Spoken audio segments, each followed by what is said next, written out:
Area inspector ನೀವೇ ತಾನೆ? ನಿನ್ಗೇನ್ certificate ತೋರ್ಸಕ್ಕಾಗತ್ತೆ? ನಾನೇ ಇನ್ಸ್ಪೆಕ್ಟ್ರು. ನಾನು ಅಂದ್ಕೊಂಡೆ ಅವ್ನು ಒರಿಜಿನಲ್ ಇನ್ಸ್ಪೆಕ್ಟರ್ ಅಲ್ಲ. ಲಾಹಿ ಲಾಹಿ ಇಲ್ಲಲ್ಲಾಹಿ ಮೊಹಮ್ಮದ್ ರಹತುಲ್ಲಾ ಆಲಮನ್. ಸರ್ದಾರ್ಜಿಯಾಗಿ ಬಂದಿದ್ದು ಅವನೇ, ಇನ್ಸ್ಪೆಕ್ಟರ್ ಆಗಿ ಬಂದಿದ್ದು ಅವನೇ. ನನಗೆ ಕನ್ಫ್ಯೂಸ್ ಮಾಡಿದಾನೆ. ಏನೋ ಒಬ್ನೇ ಮಾತಾಡ್ತಾ ಇದ್ದಾನೆ ಅವನು.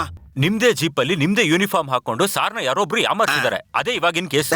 ಏನ್ ನಡೀತಿದೆ? ಇದೇ ಕಣ ಪ್ರಪಂಚ ಒಳ್ಳೆ ಕಾಮಿಡಿ ಅಂದ್ರೆ. ಲವ್, ನನ್ ಜೀಪ್ ನ ವರ್ಕ್ಶಾಪ್ ಕೊಟ್ಟು 3 ದಿನ ಆಯ್ತು. ನನ್ ಜೀಪ್ ಹೆಂಗ್ ಯೂಸ್ ಮಾಡಿರ್ತಾನೆ ಸರ್? ಮಾಡಿದಾನೆ ಸರ್. ಸುಳ್ಳು ಹೇಳ್ತಿದೀವ? ನಮ್ ಡ್ರಫ್ಸ್ ಹಾಕೊಂಡು ಯಾವನ ಮಾಮೂಲಿ ತಗೊಂಡವನೆ, ಅವ್ನ ಯಾರಂತ ನೋಡೋನ್ಸತಿ. Okay sir. ಬಾಯ್, ಒಳ್ಳೆ ಹೊಗೆ ಹಾಕ್ಸಿ. ಹಾಗೆ ಆ ಲೇಡಿ ಇನ್ಸ್ಪೆಕ್ಟರ್ ನಮ್ ಕಡೆ ನೋಡೋ ಹಾಗೆ ಏನಾದ್ರೂ ಮಂತ್ರ ಹಾಕ್ಸಿ. ಅವ್ರ ಹೆಸರು ಜಯಲಕ್ಷ್ಮಿ. ಏನದ? ಬಿ ಜಯಲಕ್ಷ್ಮಿ. ಹಾಗಾದ್ರೆ ಹೊಗೆ ಹಾಕದೇನ್ ಬೇಡ, ಅವರೇ ನಿಮ್ ಹತ್ರ ಬರ್ತಾರೆ, ನಿಮ್ಮನ್ ಮದ್ವೆನೂ ಆಗ್ತಾರೆ, ಲಿಸ್ಟ್ ಅಲ್ಲಿ ನಿಮ್ ಹೆಸರು ಕೂಡ ಬರುತ್ತೆ. 6.88 ಅಂತಾನು ಹೇಳ್ತಾ ಇದ್ರ್ಯಾ? ತುಂಬಾ ಗೆಟಪ್ ನ ಹಾಕೊಂಡ್ ಬರ್ತಾ ಇದ್ದೀನಿ ಅಂತ ಕೂಡ ಹೇಳ್ತಾ ಇದ್ಯಾ?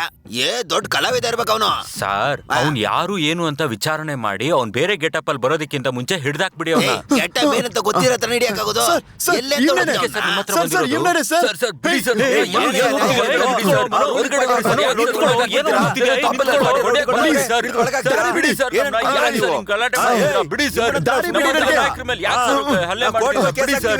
ನಮ್ಗೆಲ್ಲ ಗೊತ್ತಿದೆ ಕಾನೂನು.